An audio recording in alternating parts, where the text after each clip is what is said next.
I'm Francesca Maxime. And I'm Matt McClure. And this is Currents. Jesus and Mary are in one book you may not expect. An interfaith discussion looks at that. Mary is the only woman who is mentioned by name in the Quran. Amid harsh criticism, a new book defends the Pope's handling of the sex abuse crisis. We'll talk to one of its authors. And the First Lady of Jazz was Catholic. A local church holds a special celebration. It doesn't matter what faith background you have, or if you have a faith background, I think you'll be touched.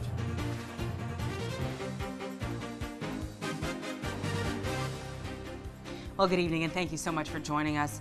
Some controversy this week over plans for a proposed mosque near Ground Zero.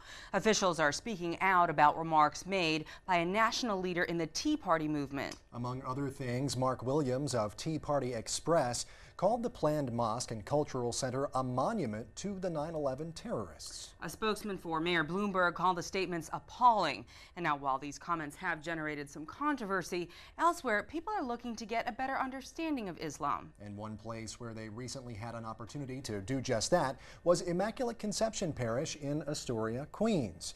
There, Father Patrick Ryan, a professor at Fordham University, discussed some connections between Christianity and Islam that you may not know about. I went as a young Jesuit to Nigeria in 1964, and one of the things I discovered when I got to Nigeria as an English teacher is that Islam was already a large factor in the society of people in Nigeria. And now, of the nearly 150 million people in Nigeria, about half are Muslim and half are Christians. Sometimes the great tensions develop between them, but Christians and Muslims have generally got along very well, sometimes within the same family. So I felt I learned something from them that I'd like to communicate in other parts of the world as well. Christianity and Islam are the two largest religions in the world. There are 2 billion Christians, 1 billion Muslims, almost half the world's population. Muslims are moving into Astoria. So there's really an opportunity here to learn about one another. And I think we have to take the first step into opening ourselves to understand another world religion. It helps to understand your own religion in contrast to another religion. Islam and Christianity are two different religious traditions in the same family of traditions that in some sense derive from the faith of Abraham. In the Quran, there are many stories that are similar to stories in the Bible, especially about Jesus and Mary, but there are also great differences. The understanding of Jesus is not as God, not as the Son of God, but as a great messenger from God. Mary is the only woman who is mentioned by name in the Quran. There is no other woman any place in the biblical narrative or in stories that are more indigenous to the Arabs who is actually named. Only the name of Maryam appears 34 times in the Quran. I was amazed that the speaker chose to, it's a very unbiased, to the point, and his knowledge of Islam is very vast, and I learned a lot from him. Given our great reverence and love for the Virgin Mary, it was wonderful to hear that she is reverenced in Islam, something I had heard before, but not as clearly and as well explained.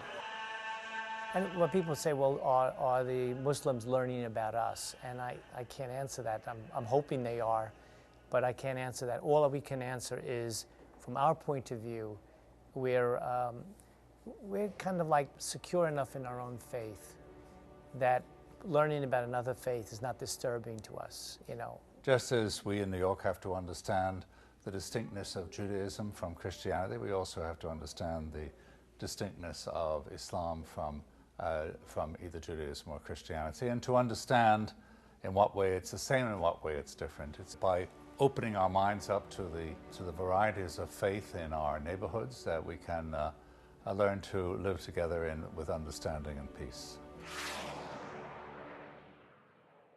Education, always a good thing there. Well, in other news, Pakistan, the country with the second largest Muslim population, well, they're now blocking access to YouTube, Facebook, and 450 other websites. That's right. The decision by the Pakistan Telecommunications Authority was made because material on those sites was deemed blasphemous to Islam. Well, stay tuned. There's much more current straight ahead. When we return, we'll have the day's headlines, including one country's bishops asking for pardon following the sex abuse scandal.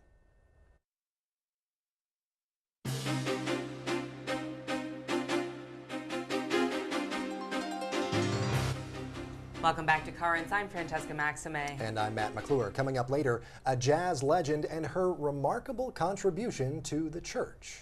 But first, let's have a look at the day's headlines. After a trip to the Vatican to talk about the sex abuse scandal in their country, Belgian bishops are asking for pardon. We get the latest from Rome Reports. In a pastoral letter, Belgian bishops asked all victims of sexual abuse by priests for pardon. The bishops just returned from the ad limina visit in Rome, where they discussed the abuse issue at length with the Pope and other Vatican officials. In the bishop's statement, they acknowledged multiple reports of abuse and the resignation of a bishop who admitted his involvement in abuse. They said these abuses have caused, quote, shockwaves in the Church of Belgium and seriously damaged confidence of the faithful in their pastors. The letter continued saying the church hierarchy had not realized the full impact of sexual abuse on children, and its silence had put the church's reputation before concern for the victim's dignity. The bishops thanked victims for their courage in coming forward and asked them for pardon for, quote, the aggression and for the inadequate treatment of it. Belgian bishops say they will re-examine how they manage the church so that abuse of clerical power would not be repeated. They also promised tougher guidelines for clergy working with children. And we'll have more on the sex abuse scandal later on in the show. Matt will talk with the co-author of a book that defends Pope Benedict's handling of that crisis. Well, sexuality is at the center of a different kind of debate in Boston, where Cardinal Sean O'Malley praised school and church leaders in the wake of a controversy surrounding a lesbian couple's child. Now, the child was originally denied enrollment at a Catholic school because of his mother's sexual orientation, but officials with the Archdiocese of Boston reached out to the family and agreed to welcome the 8-year-old boy into another Catholic school. O'Malley said in his online blog that the pastor who denied the enrollment had the boy's best interests in mind, as did archdiocesan officials. The cardinal says church teachings on sexual morality will not change, but the Archdiocese of Boston will work toward official policies on how to deal with similar situations. The Texas State Board of Education will vote Friday on changes to the state's social studies curriculum that could mean more emphasis on Christianity in the classroom. A crowd piled into the board's final public hearing Wednesday to decide which historical figures, religions, and events will be taught in Texas public schools. Now, some of the proposed changes from conservatives on the board have gained a lot of criticism, including teaching less about Thomas Jefferson and more about Moses. If those changes are adopted, they could impact textbooks nationwide, since Texas is such a large market. Well, the U.S. Conference of Catholic Bishops is teaming up with bishops from Mexico to call on the presidents of those two nations to focus on finding a humane solution to immigration while they're meeting in Washington. President Obama welcomed Mexican President Felipe Calderón to the nation's capital yesterday to talk about the controversial Arizona immigration law, drug violence, trade, and economic challenges, among other things. There was also a state dinner held at the White House last night in Calderón's honor. Two prominent U.S. and Mexican bishops issued a statement calling on the two leaders to work cooperatively toward the mutual goals of creating a safer border and a humane and fair immigration system. Both Obama and Calderón were highly critical of the Arizona immigration bill during a press conference on Wednesday. Well, back here in New York, awards named in honor of the patron saint of immigrants were handed out last night. It was the 11th annual Spirit of Cabrini Awards dinner, and our cameras were there. This is our annual Spirit of Cabrini Award dinner, where we honor individuals who have walked in the footsteps of Mother Cabrini. Mother Cabrini is the patroness of immigrants. She is the first American saint, and she founded the Missionary Sisters. We are here today to honor 4 individuals: Cardinal Theodore McCarrick, the Archbishop Emeritus of Washington, the Sheets family, who have been longtime supporters, Marty Markowitz, who is the Brooklyn Borough President, and one of our board members, Vincent Teasy. What the foundation does is to assist the Cabrini sisters worldwide And we provide financing, we provide grants for all of their efforts, education in hospitals, in colleges, and high schools, and immigrant services throughout the United States. We honor Cardinal McCarrick with the first ever Medal of Mother Cabrini Award for his selfless commitment to international human rights. He's just a real good person, and we are honoring him tonight because he really lives the spirit of Mother Cabrini. When I was a little youngster, Mother Cabrini was the first saint I ever got to know.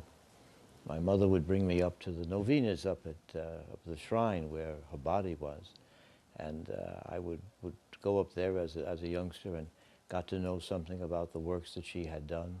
I find Mother everywhere. I find her sisters everywhere, and everywhere they are, I salute the great and important work that they do and the support that the Cabrini Mission Foundation is able to bring them. And finally, despite being 91 years old and battling several health problems, evangelist Billy Graham says he wants to preach again. A spokesman for Graham says the preacher realizes he is in his sunset years and wants to make every day count. Graham preached his last evangelistic crusade at Flushing Meadows Park in Queens back in 2005. Well, stay tuned. There's much more currents ahead.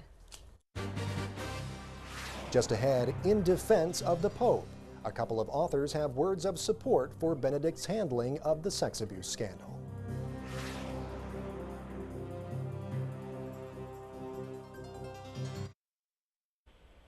Well, welcome back. Over the last several weeks, Pope Benedict has come in for some sharp criticism over the international sex abuse crisis, with some even calling for his resignation. But this week, a new book is out that defends the Pope's record on the issue. To learn more, I'm joined now on the phone by Greg Erlandson. He's the co-author of Pope Benedict XVI and the Sexual Abuse Crisis. Greg, thanks so much for being here. Thanks for inviting me, Matt. Well, first of all, tell me just a little bit about this book. How long have you been working on it, and also a little about your co-author as well? Well, my co-author is Dr. Matthew Bunson. He is editor of the Catholic Almanac, which is an annual publication, and then also the Catholic Answer magazine. Both of those are published by our Sunday Visitor, and I'm the president of our Sunday Visitor. But before that, I was a working journalist and in fact, covered the Vatican for 3 years. And as we watched, Matt and I watched the news coming out about the Pope, it raised a lot of questions in our mind, and we saw that a lot of other people were confused.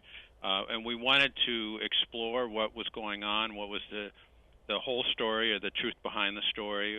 Were the allegations about the Pope or about other things involving the Vatican true? And that really led to the book, and it's what we call a quick book at our Sunday Visitor. So we worked very rapidly on this to try to get something into people's hands so they would have at least a way of putting what was happening or what they're reading about in the newspapers in some sort of context. Right, some context and some perspective there as well. Now, of course, a large amount of criticism about Pope Benedict has come from people who would say, well, when he was the head of the Congregation for the Doctrine of the Faith, he didn't do enough, because that's the office that is responsible for responding to sex abuse allegations.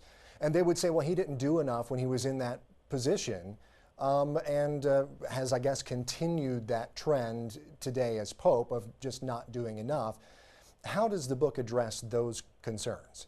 Well, we think that in fact, first Cardinal Ratzinger, who then became Pope Benedict XVI, actually has been one of the real leading lights in this area. And the Congregation for the Doctrine of the Faith was responsible for the cases as of 2001. Through some changes in canon law, they were originally earlier responsible for cases that involved any sort of solicitation in the confessional, for example. But Pope John Paul II issued a clarification in 2001 directing all of the cases to Congregation for the Doctrine of the Faith. So one journalist made the point, which I think is accurate, is that probably no one is as knowledgeable about the abuse situation around the world as Cardinal Ratzinger was, because every Friday he was having to review these cases and try to address them. And as Pope, he has really been a driving force in terms of dealing with it directly. He's willing to accept the resignations of the bishops. He's cracked down on situations where there was abuse, for example, the founder of the Legion of Christ. And I think he's been very, very blunt, surprisingly so, in his statements. And I highly recommend, and we reprint it in the book, the letter to the Catholics in Ireland, which I think is an amazing papal document for its clarity, and its bluntness and its readability. Yeah. Well, I also understand there are a lot of other letters, documents, and things in the book as well for people to read and maybe kind of look those over and draw their own conclusions from them.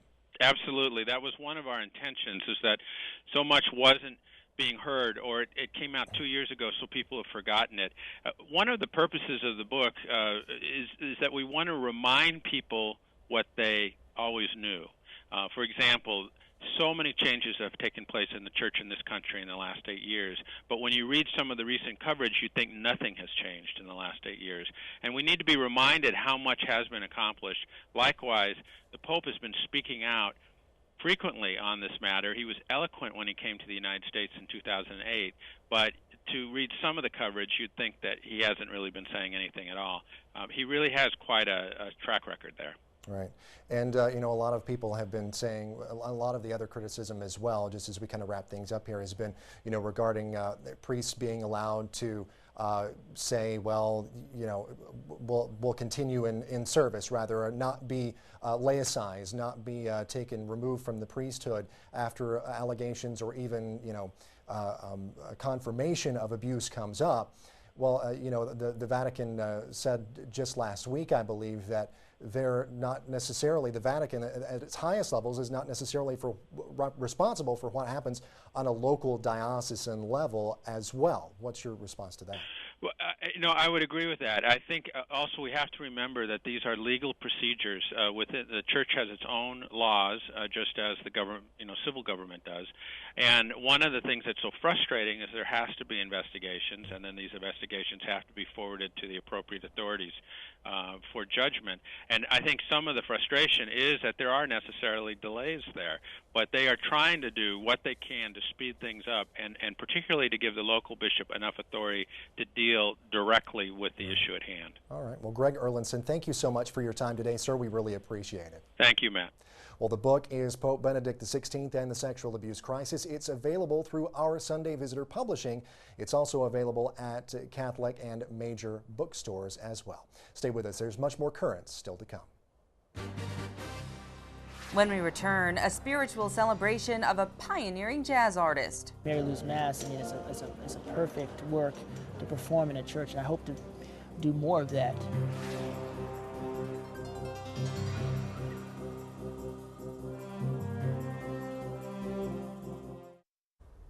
Well, she worked with Benny Goodman, Dizzy Gillespie, Tommy Dorsey, and others. But for jazz legend Mary Lou Williams, some of the most enduring collaborations actually involved God. Those are the greats of jazz. The woman known as the First Lady of Jazz was a devout Catholic who wrote some enduring spiritual music before her death in 1981. And recently, to mark the 100th anniversary of her birth, a church in Manhattan hosted a benefit concert. Indeed they did, but some of those who actually benefited the most may have just been those who were there and heard some amazing music.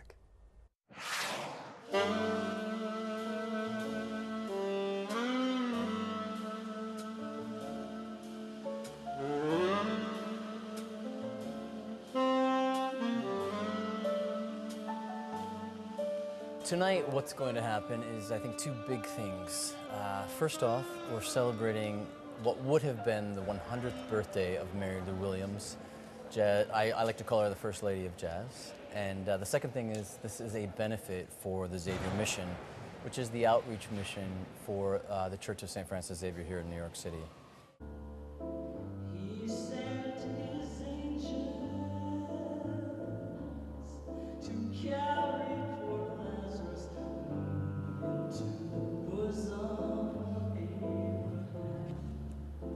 Mary Lou Williams was a very great pianist and a composer whose medium was American jazz. This is a concert of her sacred music. And the very first piece she wrote long before her conversion. She wrote it in 1948, and it's a politically left-leaning choral piece called Elijah Under the Juniper Tree.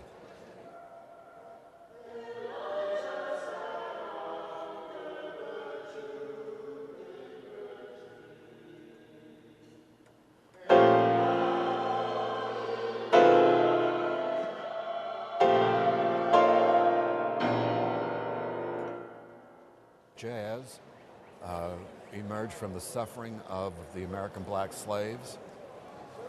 It grew out of the black form of music called the spirituals. The blues are very closely aligned in feeling with the spirituals, and this is the feeling that informs all good jazz. John Coltrane wrote a suite called The Love Supreme. The Love Supreme is God. So there is no distance between the spiritual contents of the music itself and its use for directly sacred purposes. I don't make a division between secular and sacred. That's foolish. We're incarnational.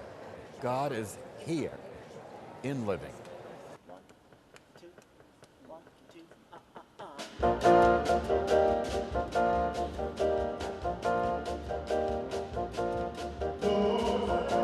Something like Mary Lou's Mass, I mean, it's a perfect work to perform in a church, and I hope to do more of that in the future, because there are some great sacred works, including Mary Lou Williams. Ellington has some great sacred works out there that can be performed in churches that aren't performed often enough.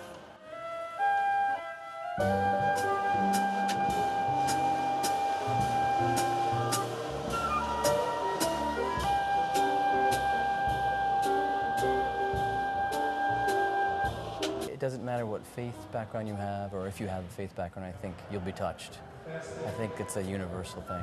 I didn't know much about Mary Lou's music, but I've been transported by it.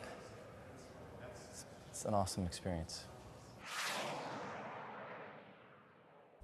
There's nothing like the real stuff. That's right. That's awesome. I also love there what the priest had to say about the there not being really much separation at all between the secular and the sacred as far as music, because I mean, if you believe that God is here, that God is present in everything that we do, then there really is no separation. God is here and living is what he said, and I love that, because when you can feel it through the music and see it like that, I have a love supreme. I studied fake book jazz piano. I know these names like I know my name, and yet at the same time, I didn't even know that that was about God's love, and that Ellington had also written sacred works as well.